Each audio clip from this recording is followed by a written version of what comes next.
What's up, guys? It's Nick here, back with this Modern Cube draft. Red deck wins, has done very well. We're playing for a trophy here, and I thought that I might press the record button and share the final match. So good luck to us, and let's see if we can't take down a trophy. We're going to keep this hand. I don't think that this is something I'm interested in mulliganing.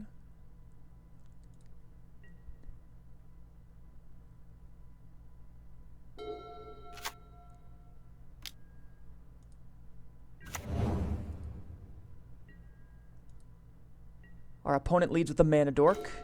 I sure wish I was on the play.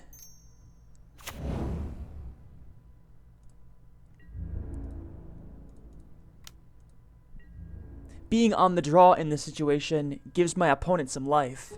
If he was on the draw in this situation, I think I'd probably tempo him out for sure.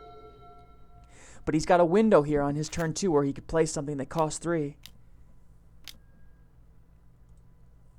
Coalition Relic is a great card to accelerate into. There's not much I can do about that.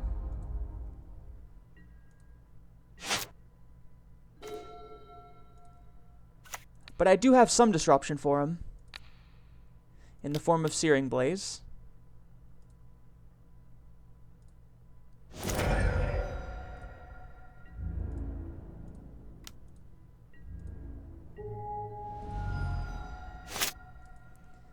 So we've applied a fair bit of pressure, but on his turn 3, he's going to have 5 mana available. So depending on what he does, I could just be completely cooked here. It's worth noting that we're playing against an undefeated deck as well. So the power level over there might be quite considerable. 4 cards in his hand. He's tapping for red. He plays Nissa.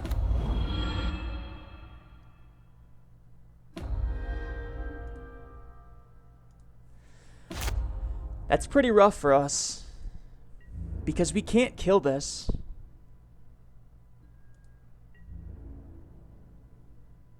I mean, his start was just fantastic. Turn 1 Mana Elf, turn 2 Coalition Relic, turn 3 Nissa. That's tough to beat, no matter what you are. We have 6 mountains and 3 cards.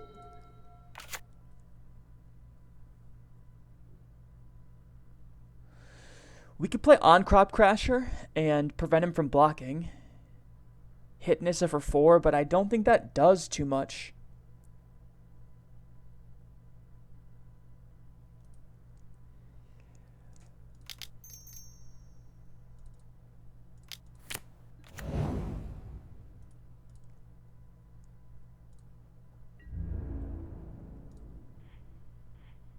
I think my only way to win the game is to try to hit his face.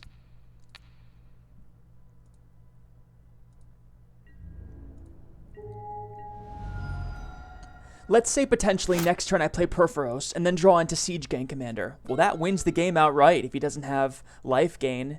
And if that's my only out, I'm going to play to that. I'm not going to hit Nissa for 4 and watch him enact the same game plan that he would have proceeded with otherwise. You know, I'd rather see my opponent at 10 life and have a chance to win the game. So that's why I took that line of play there. If I could have killed Nissa with combat damage, I would have elected to do that. But in this case, given that I can't, I'm just going to hit his life total. Now, this is a real problem because his clock also represents blockers, because the 3/3 vigilances over there, they block for him too. So he's got offense and defense on me. Yeah, Nahiri, I think we're going to scoop it up.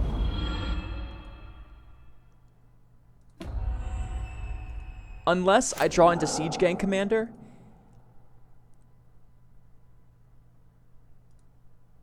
I'm pretty much dead here. But hey, I could always draw into Siege Gang Commander.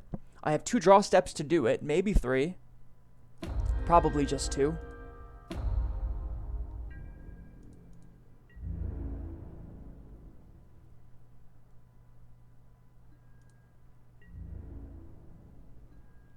So what is that? 1 in 15? I've hit gut shots for longer odds than that. Come on, Siege Gang. Okay, well that's not going to do it.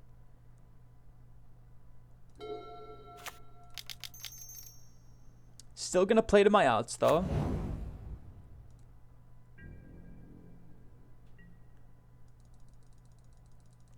It would be a savage miser moment if I could just rip Siege Gang Commander. That would be great.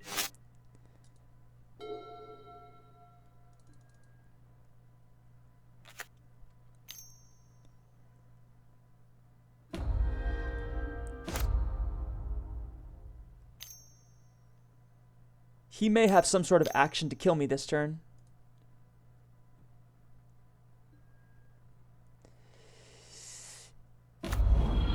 Yes, he does. Yes, he does. Alright, well, like I said, if we were on the play this game, I think we very well could have won it. But being on the draw was just insurmountable.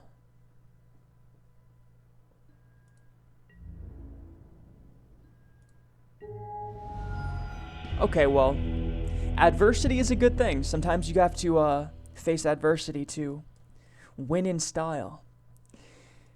So what did we see from our opponent? Well, we saw a Coalition Relic, which makes something like Embereth Shieldbreaker look a bit better. We saw a Mana Dork, which Shivan Fire is very good against. What are some things that we could potentially take out? Well,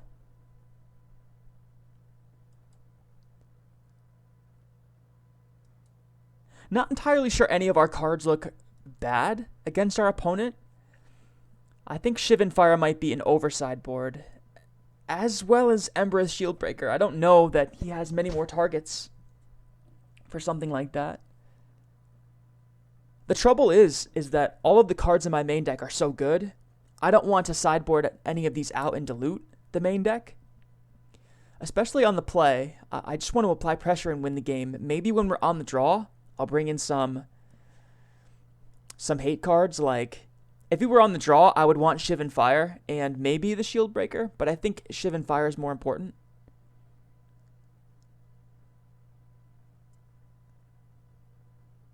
It's tough to say.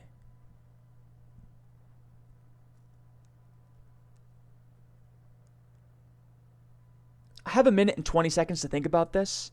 So let's consider, maybe On-Crop Crasher is a bit weaker than the other 3 drops. I could potentially take that out. I could take out Purphoros.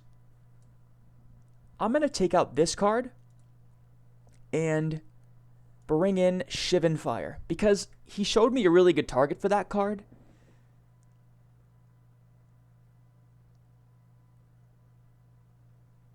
And Purphoros is a bit clunky.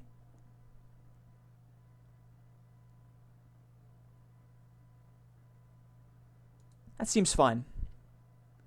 We'll run it like that. Would I like to play first? Yes. Okay, the sand is gas. We'll keep. And Shivan Fire is great in this opening hand, because if he does lead with the Mana Dork, I can go turn 1 Figure of Destiny, he plays the Mana Dork, and then I pump it to 2/2 and Shivan Fire his guy. Or if he doesn't, I can play Porcelain Legionnaire and apply pressure. So I've got multiple good game plans from the start of this hand.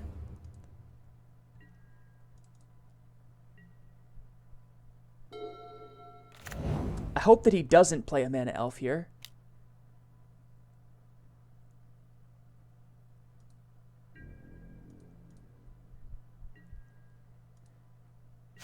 Now he's showing me that he's a red deck.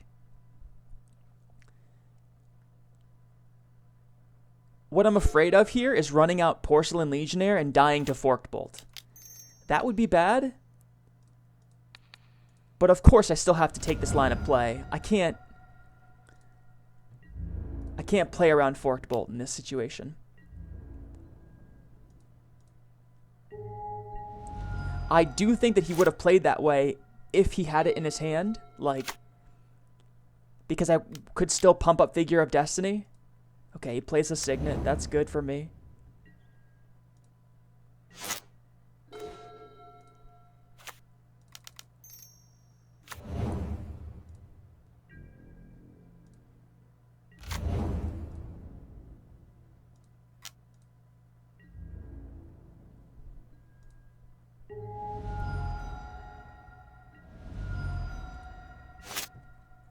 Okay. So it seems like we're in pretty good shape, unless he plays some sort of Wrath effect. That is what I hope he does not have. Show me it.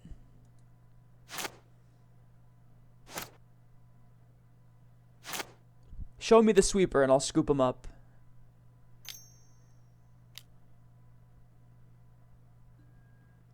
Garruk is fine.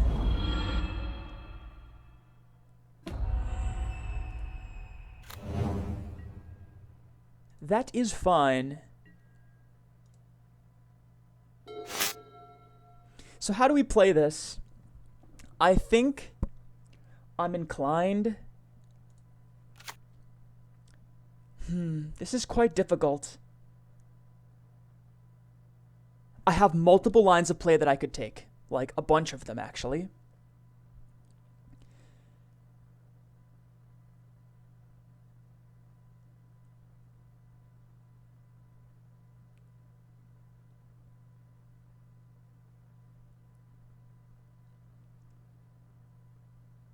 It's quite difficult to pick the correct one. I will say that. What happens if I go to his face?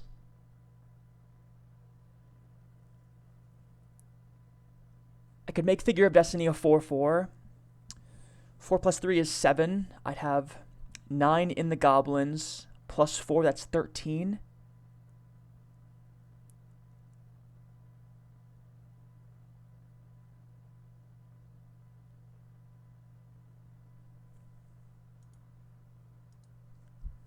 This is very interesting. I'm not sure how to commentate on this. I'm just going to think about it in my head. It's much easier to think about it internally than to have to vocalize all that. I'm one short of being able to Shivan Fire his beast token and just swing.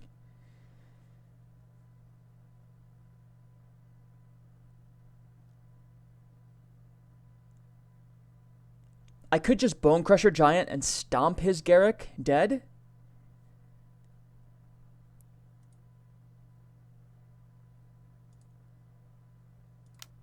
Okay, so I think I figured this out.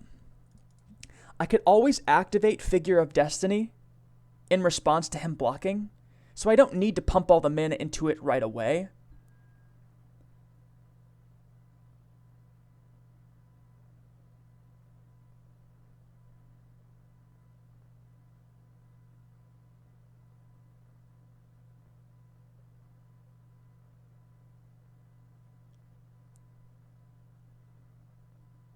And if I just go to combat,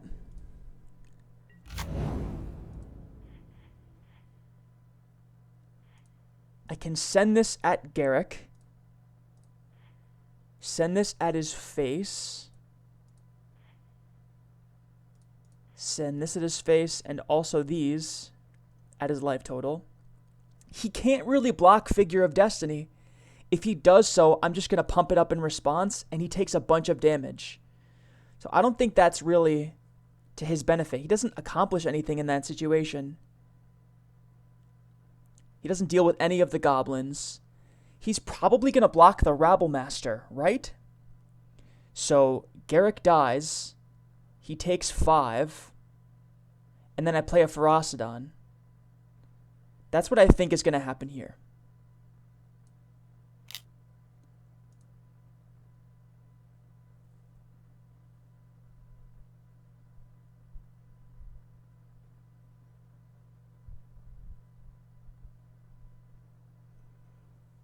Took a while to figure that out, I think. Maybe a bit too long. He's just not going to block? What is this?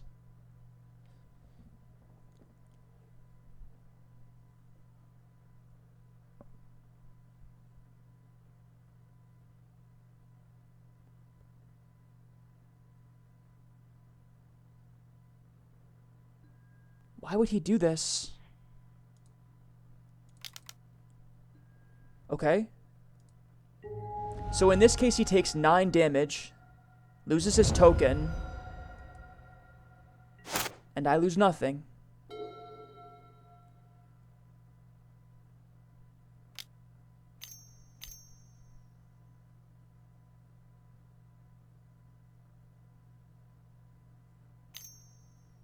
Granted, he can cast something that costs 6 mana.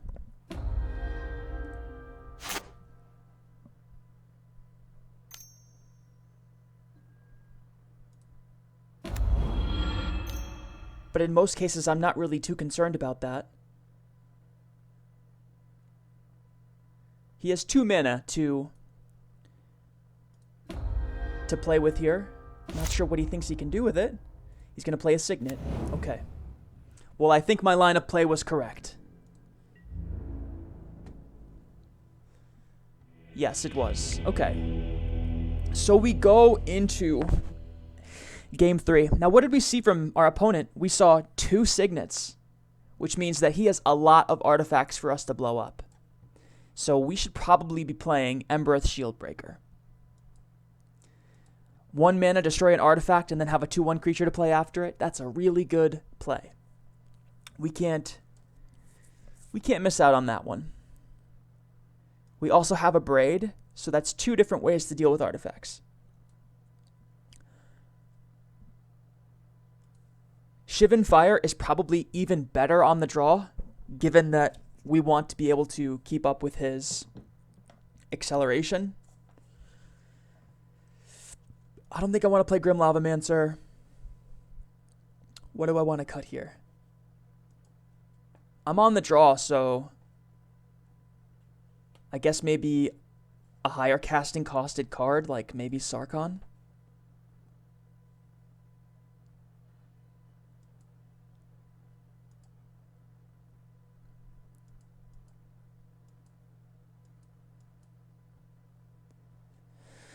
What's the weakest card here?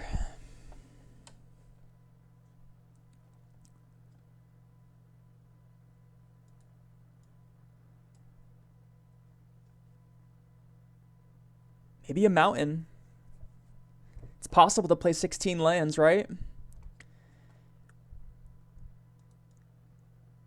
I always find these decisions, like between the final card, to be the most difficult.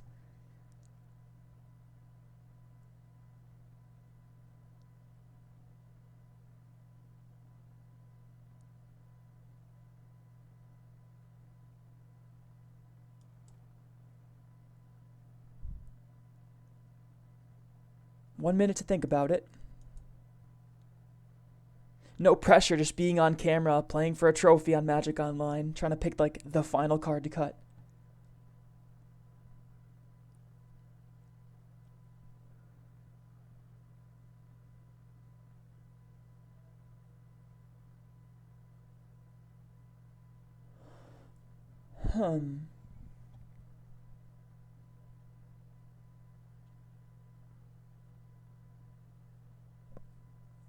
Well, I'm gonna cut a mountain.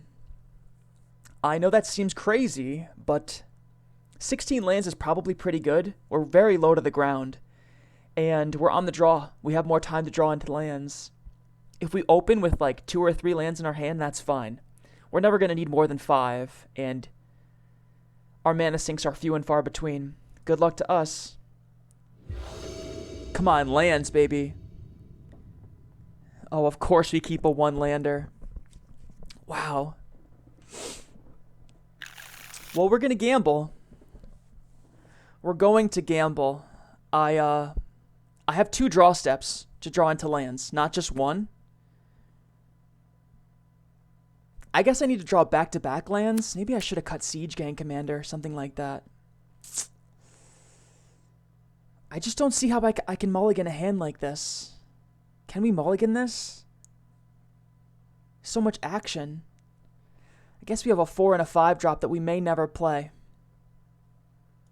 I'm going to gamble. I'm going to keep it.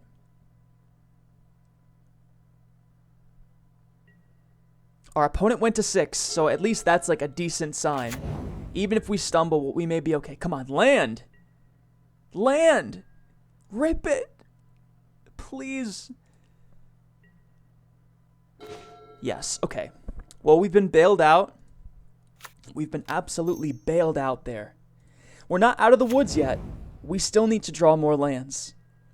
But the first step towards winning, we've accomplished that. That was a really ballsy keep. Phyrexian Revoker. What's he gonna name? Figure of Destiny?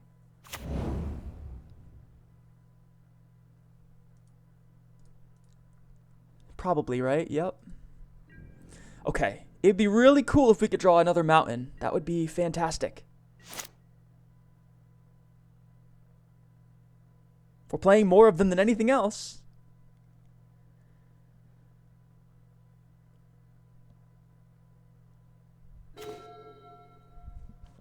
We're not that lucky.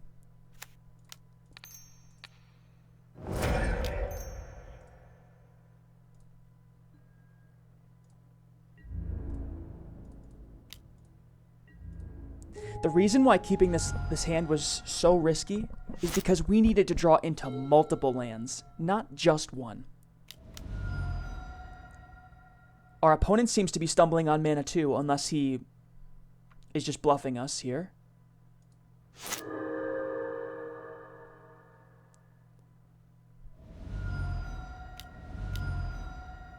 Okay, Porcelain Legionnaire. That's good against me. Mountain would be great.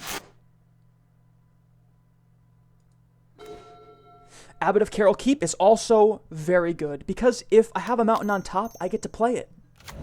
And if not, I get closer to the next one. There it is. There it is. And that's like the best thing that Abbot of Carol Keep can ever do. The reason why I kept it in, I almost sideboarded that out. So we're hoping for him to not draw land. Of course. Nothing wrong with winning easy, right? We take those too. He plays a Blade Splicer.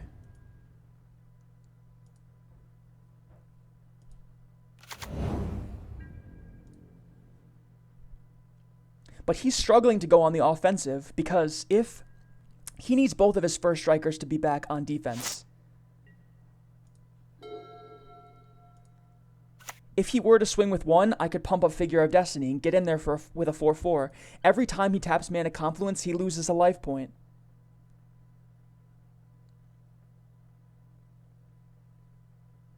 I could play Koth and do nothing, basically. Like, plus him up and do nothing. Or I can play Phoenix of Ash and get in there for damage.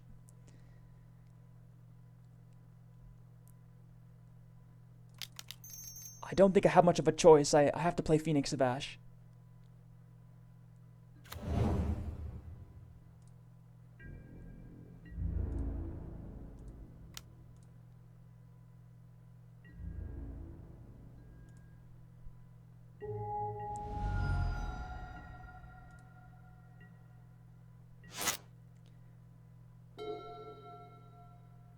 And if he didn't draw lands, he's still deep in trouble. He's deep within the woods if he doesn't have something to handle Phoenix of Ash or any sort of action. I feel pretty good about my position. I don't love him having like 2 first strike blockers, but given that I have an evasive threat that I can pump up and potentially kill him really quickly with,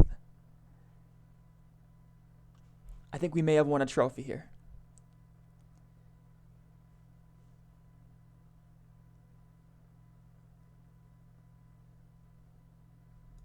Back-to-back trophies. Every match I've played of Modern Cube, I have won it so far.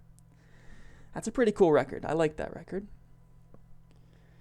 A little factoid there.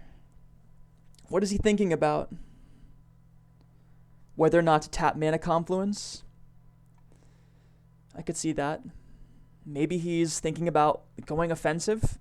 Because His trouble is he has to try to win the game too. Okay, Aether Sphere Harvester. Wow, so it's a 3-5?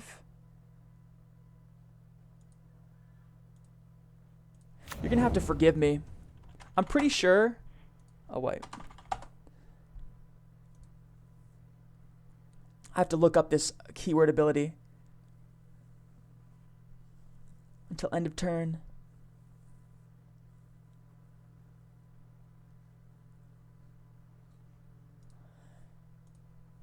Okay, so he has a flying blocker. I don't know what he was thinking about there. He always has to do that.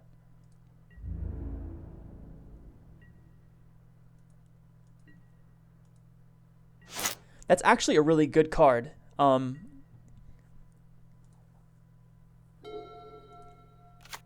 we just keep drawing into action, so that's great.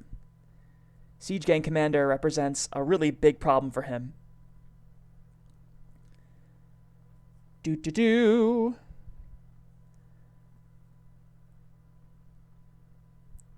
Like, having a 3-5 flying means that I can't pressure him anymore, which is very good for him.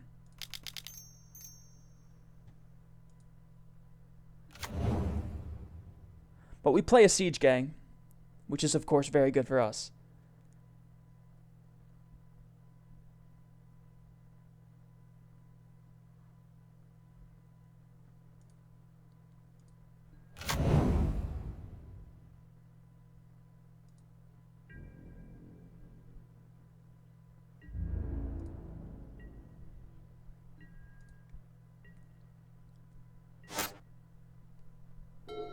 What do we lose to here? Not much, to be fair.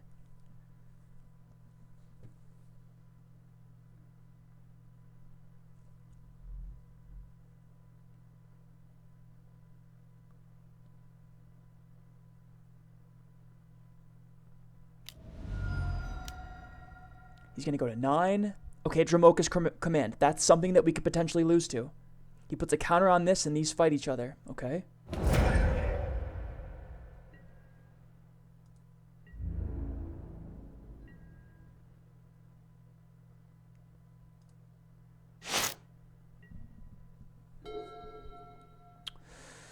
Okay.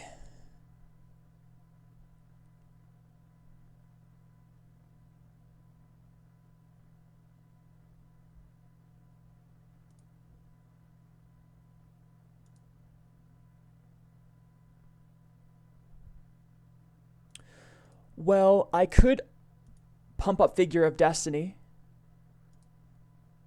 over the course of 2 turns. That would take playing Rabblemaster now.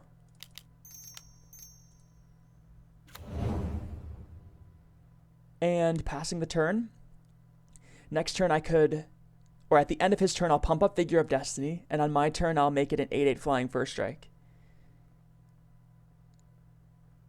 Or I could play Koth and Hero of Oxid Rage, get in there for probably lethal damage.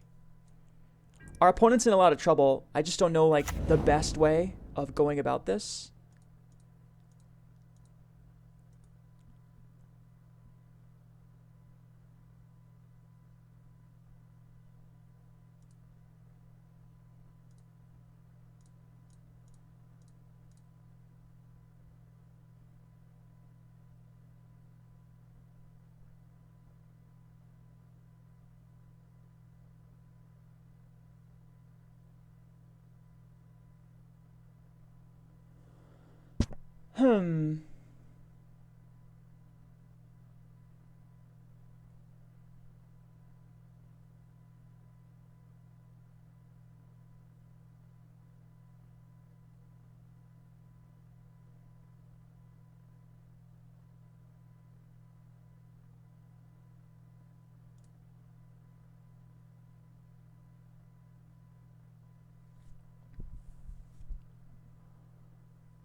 What to do here?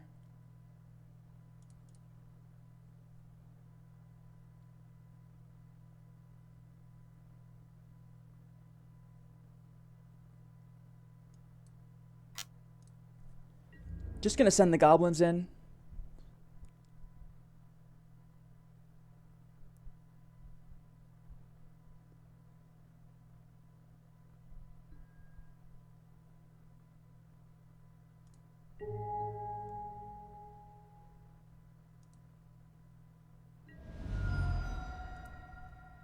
I debated attacking with everything there, but I don't think that would be correct.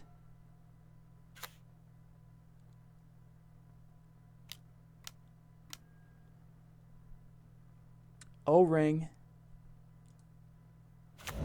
What does he target? Figure of Destiny? Sure.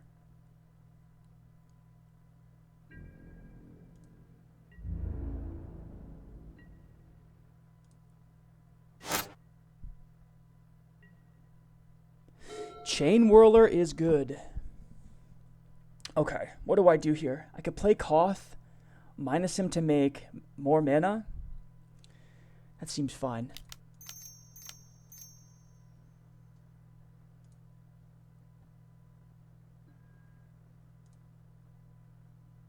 We get some prowess action.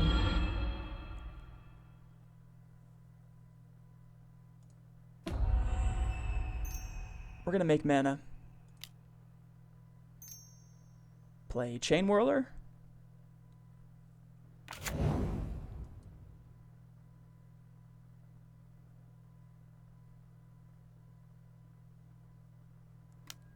He's going to crew the Harvester. That makes sense.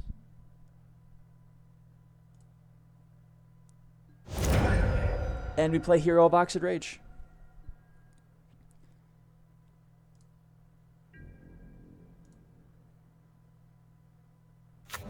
And I think we win the game. Yeah. Okay, well, I almost punted. Almost gave that one away.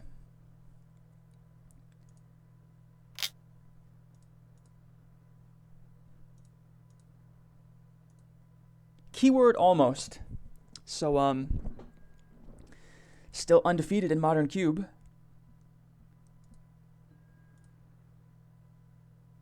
Guess I'll take that.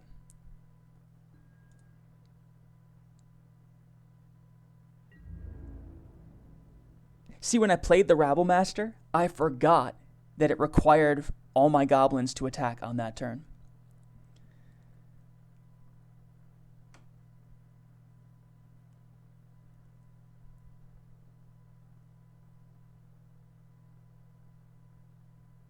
So my heart kind of sank in that moment, but thankfully it didn't punish us and cost us the game.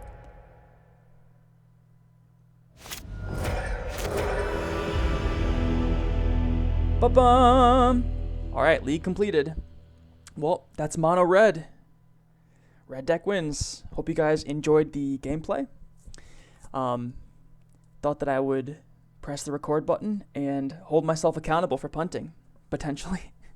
So 2 trophies in 2 tries. That's not bad. Probably going to come back with another draft video before this Modern League ends. Thanks again, and I'll see you guys next time.